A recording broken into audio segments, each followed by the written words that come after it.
l'absentéisme est toujours un symptôme.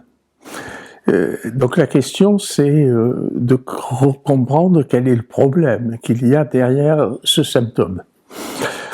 Deuxième point, ce que l'on peut remarquer aujourd'hui, c'est que cet absentéisme, non seulement va croissant, mais finit par se traduire par un retrait complet. C'est ce que l'on appelle aux États-Unis, par exemple, la grande démission. Et ce que l'on voit en France aujourd'hui de façon un peu différente, qui est la pression qu'exercent tous ceux qui le peuvent pour faire le maximum de travail en télétravail. Ce qui est une forme aussi, peut-on dire, de retrait au moins du collectif. Alors, si on s'interroge sur les causes de l'absentéisme, je crois qu'il y en a une qui est plus forte que toutes les autres. C'est, vous voyez, les politiques se sont longtemps désolés de l'évanouissement de la valeur travail. Or, c'est pas la valeur travail qui s'est évanouie, c'est le travail qui s'est détérioré lui-même. Et il faut bien comprendre une distinction. Ce qui s'est détérioré, ça ne sont pas les conditions de travail, c'est-à-dire d'un point de vue ergonomique. Ce qui s'est détérioré, ce sont les conditions du travail, c'est-à-dire les modes organisationnels dans lesquels on fait travailler les gens. Et ces modes organisationnels, aujourd'hui, qui sont de plus en plus axés vers la recherche de la coopération, sont des modes qui affadissent la fonction de protection du travail. N'est-ce pas, préalablement, on a travaillé pendant très longtemps sur des modes d'organisation en silo, comme on dit, le taylorisme d'ailleurs, classique, qui est toujours omniprésent dans nos organisations, mais on essaye de faire travailler les gens sur des modes plus collaboratifs. Et ces modes collaboratifs, s'ils ont une raison d'être au niveau des entreprises, qui est de permettre à la fois de réduire les coûts tout en améliorant la qualité, c'est ça la vertu de la coopération dans l'organisation, en revanche, mettent de plus en plus tous les acteurs en situation de dépendance les uns par rapport aux autres. Et aucun d'entre nous, qui que nous soyons, n'aime être en situation de dépendance. Donc, d'un certain point de vue, la réponse à ce mouvement qui date des années 90, etc., donc c'est pas quelque chose de conjoncturel, la réponse à ce mouvement-là de déprotection du travail a été le retrait du travail. Alors, le retrait du travail, il peut prendre des formes diverses et variées. Ça va depuis le fait de ne faire que ce qu'on est supposé faire, et pour le reste dire not paid for that, je suis pas payé pour ça. Jusqu'à des formes qui vont sur l'absentéisme. Il y a eu un changement fondamental dans ce que les gens viennent chercher au travail.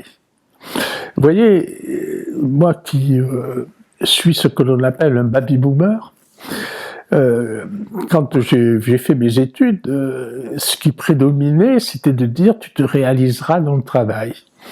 Et d'ailleurs, ce fut le cas, grâce à Dieu, ce fut le cas. Et donc, on pouvait travailler pour chercher à se réaliser dans le travail. Aujourd'hui, c'est tout autre chose. Je veux dire, si vous regardez les générations actuelles, qu'elles soient X, Y, Z, tout ça, c'est des distinctions qui n'ont pas d'importance, on vient chercher au travail les ressources qui sont nécessaires pour vivre la vraie vie dans d'autres lieux que les lieux de travail. On pourrait dire que, vous voyez, après la Deuxième Guerre mondiale, jusqu'aux années 80, etc., il y a eu des lieux de socialisation qui ont été très importants. L'Église a été un lieu de socialisation important. Le Parti communiste a été un lieu de socialisation extrêmement important. Vous voyez, ça se voyait très bien d'ailleurs dans la région parisienne où quand les gens votaient pour les les élections législatives, ils votaient d'une certaine façon, puis quand ils votaient pour les élections municipales, ils votaient communistes, parce qu'ils savaient très bien qu'il y aurait toute une organisation qui se ferait autour de ça, et ce serait un lieu d'intégration. Et l'entreprise a été un lieu d'intégration aussi. Ces lieux d'intégration, si vous regardez, sont en train de disparaître aujourd'hui. C'est-à-dire l'Église, regardez les difficultés qu'elle affronte, et l'Église a perdu d'un certain point de vue, elle me pardonne de le dire ainsi, son âme dans les problèmes de relations aux enfants, voilà, et c'est très difficile à rattraper. Le Parti communiste, chacun voit ce qu'il est devenu, si vous laissez... voilà, et l'entreprise, c'est pareil. C'est-à-dire, en s'enfonçant dans cette logique de la règle à tout prix, du process à tout prix, de la norme à tout prix, de la procédure à tout prix, eh bien, d'un certain point de vue, elle écarte de son centre d'intérêt, elle écarte les salariés de ce qui devrait être pour eux le centre d'intérêt, et à partir du moment où ils ont réuni les ressources qui leur sont nécessaires, eh bien, ils vont aller vivre la vraie vie ailleurs. Vous voyez, on peut constater un certain nombre de choses. Pendant la crise Covid, nous avons fait avec 2 de mes collègues une très grosse étude sur 9 entreprises sur comment elles géraient la crise Covid, qu'est-ce qui faisait qu'elles arrivaient à poursuivre leur activité.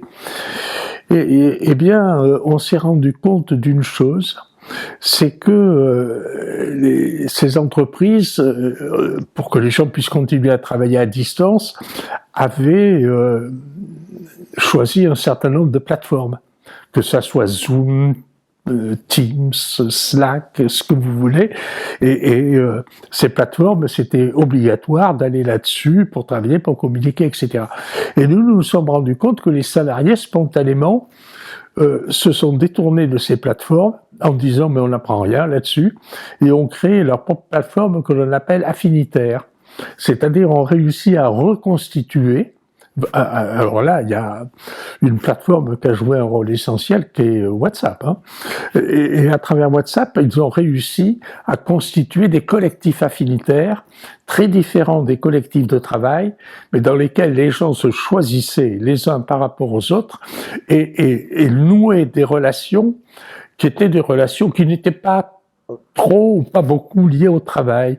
Et ben voilà, ils avaient réussi à constituer un autre univers à côté de l'univers de travail.